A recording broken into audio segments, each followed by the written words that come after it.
महाराष्ट्र प्रदेश काँग्रेस पक्षाचे लोकप्रिय व सन्मान्य अध्यक्ष माननीय श्री हर्षवर्धनजी सपकाळ साहेब, विधिमंडळातलं एक मोठं नाव मुलुक मैदानी तोफ सन्माननीय विजयरावजी वडेट्टीवार साहेब, AICCचे जनरल सेक्रेटरी सन्माननीय DMG संदीप साहेब, मंचावर उपस्थित सर्वच मान्यवर, उपस्थित बंधू भगिनी, माझ्या पत्रकार मित्रांनो, सर्वप्रथम मी काँग्रेस पक्षाचे देशाचे नेते सन्माननीय राहुलजी गांधी साहेब, श्रीमती सोनियाजी गांधी मॅडम, खासदार आणि लोकप्रिय नेत्या सन्माननीय प्रियंकाजी गांधी मॅडम, काँग्रेसचे देशाचे प्रमुख आणि राष्ट्रीय अध्यक्ष आणि या देशाचे विरोधी पक्ष नेते सन्माननीय मल्लिकार्जुनजी खरगे साहेब यांचे तथा प्रदेश काँग्रेसचे नेते या राज्याचे प्रमुख माननीय हर्षवर्धनजी सपकाळ साहेब,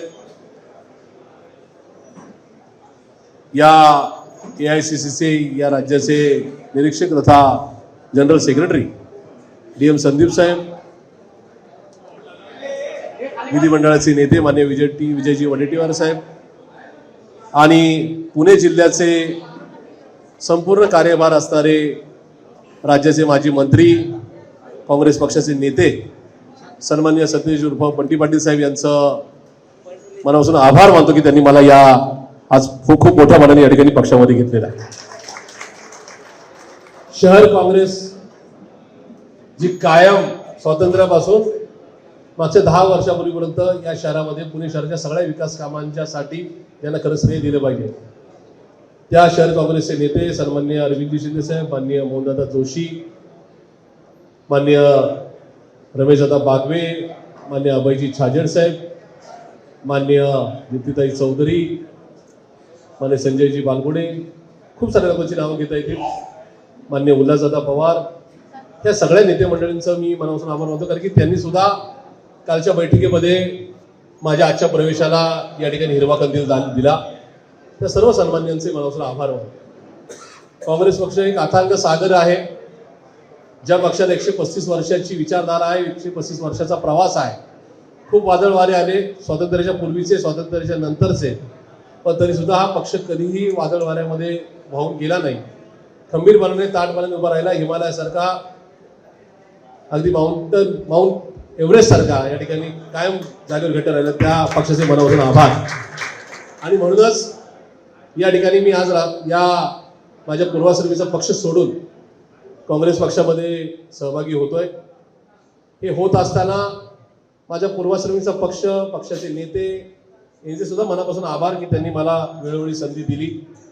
माझी या माध्यमाला सुद्धा विनंती आहे, माझा काँग्रेसचा प्रवेश हा शाहू फुले आंबेडकर विचारधारा आणि गांधी आणि नेहरू विचार पुढे नेण्याकरताचा हा प्रवेश आहे. याच्यामध्ये कुठेही माझे जुने पक्षप्रमुख यांच्यावर माझा कुठला वाद झालाय किंवा मी विरुद्ध पक्षप्रमुख, जुने पक्षप्रमुख अशा प्रकारचा वाद बिलकुल रंगू नये. माझी लढाई आहे ती भाजपच्या विरोधात आहे. माझी लढाई ही संघाच्या विरोधात आहे. माझी लढाई जाती आणि धार्मिक आतंकवाद करणाऱ्यांच्या विरोधात आहे. माझी लढाई माझ्या पुण्यामध्ये, राज्यामध्ये ज्यांनी या ठिकाणी भ्रष्टाचाराची हजारो नाही तर लाखो कोटीची उडाणे घेतली, ज्यांनी पुण्यासारखं राज्य देशामध्ये नव्हे तर जगामध्ये, नुसतं राज्यामध्ये नाही तर देशामध्ये गुन्हेगारीमध्ये 1 नंबर आणलं. मी नाही सांगत. या ठिकाणी खुद्द गृहमंत्री अमित शहा यांचा मागच्या महिन्याचा अहवाल सांगतो की देशामध्ये गुन्हेगारीमध्ये वडेट्टीवार साहेब पहिला नंबर हा पुण्याचा आहे. माननीय सपकाळ साहेब, राज्याचा नव्हे तर देशाचा भ्रष्टाचाराचा नंबर काढण्यात आला. त्याच्यामध्ये माननीय प्रांताध्यक्ष साहेब त्यांनीच दिलाय. म्हणजे या राज्यात सुद्धा भाजपचं सरकार आहे आणि वर सुद्धा भाजपचं सरकार आहे. त्यांच्या गृहमंत्र्यांनी जो सपकाळ साहेब काय अहवाल दिलाय त्याच्यामध्ये भ्रष्टाचारामध्ये महाराष्ट्र पहिला आणि महाराष्ट्रामध्ये पुणे पहिला. पुणे कोणाच्या ताब्यात आहे तर भाजपच्या ताब्यात आहे. आणि या सगळ्या परिस्थितीमध्ये देशात म्हणजे माझ्या माहितीप्रमाणे मला जे काय थोडं राज्याचं देशाचं आणि जगाचं आकलन करायची इच्छा असते त्याच्यामध्ये साधारणतः 12,500 मोठी शहरं आहेत, छोटी मोठी, पुणे, सातारा, सांगली, कोल्हापूर, नागपूर, अमरावती, चंद्रपूर, त्याचबरोबर दिल्ली, कलकत्ता वगैरे, तर न्यूयॉर्क किंवा बाकीची या 12,500 शहरांमध्ये पुण्याचा नंबर ट्रॅफिक जॅममध्ये 5वा लागलेला. त्याच्यामुळे ह्या सगळ्या गोष्टीला जबाबदार कोण आहे? तर भाजप आहे. फोडाफोडीच्या राजकारणाला जबाबदार कोण आहे? तर भाजप आहे. कारण मी माझा पूर्वाश्रमीचा पक्ष सोडून येतोय, तिथे काय झालं किंवा काही याहीपेक्षा मला शाहू फुले आंबेडकरांची विचारधारा पुढे न्यायची आहे. मला नेहरू गांधीजींचा विचार पडतो आणि म्हणून या ठिकाणी मी आज या ठिकाणी पक्षप्रवेश करतोय.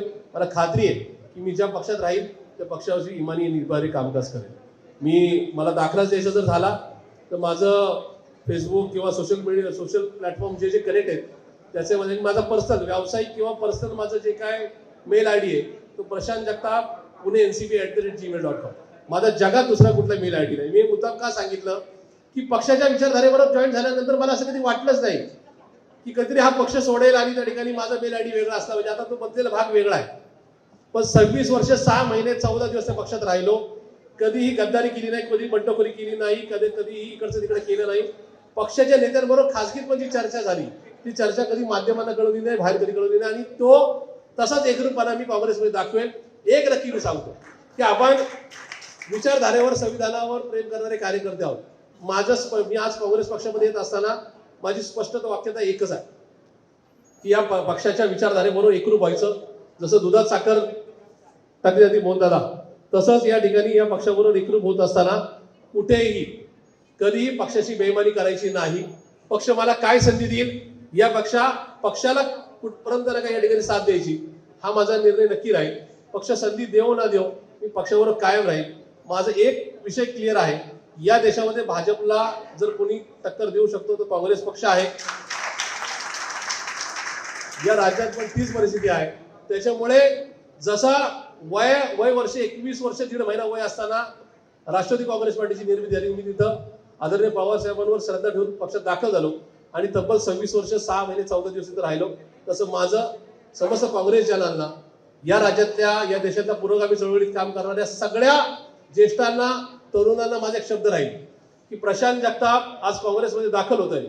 मागचा 26.5 वर्षाचा अनुभव मी सांगितला. माझं वय आज 47 आहे. इथून पुढे काँग्रेस पक्षाने मला कुठल्याही स्तरावर संधी देऊ किंवा नको देऊ, प्रशांत जगताप हा काँग्रेस पक्ष सोडणार नाही. एक वेळेस राजकारण बंद करेल पण काँग्रेसमधून दुसरीकडे जाणार. कुठंही या ठिकाणी काहीतरी लालसा ठेवून आलोय, कुणावर तरी राग ठेवून आलोय असा त्याचा अर्थ काढू नये. जस आपल्याला असं वाटतं की या ठिकाणी आपला राजकीय प्रवास हा आणखी पुढे नेण्याकरता, व्यापक आणखी करण्याकरता हा विचार घेतला पाहिजे. तो विचार मनात शुद्ध विचार ठेवून या ठिकाणी मी या ठिकाणी आलेलो आहे. त्याच्यामध्ये कुणाबद्दल दुजाभाव नाही, कुणाबद्दल वैरत्व नव्हतं नाही आणि उद्या सुद्धा नसेल.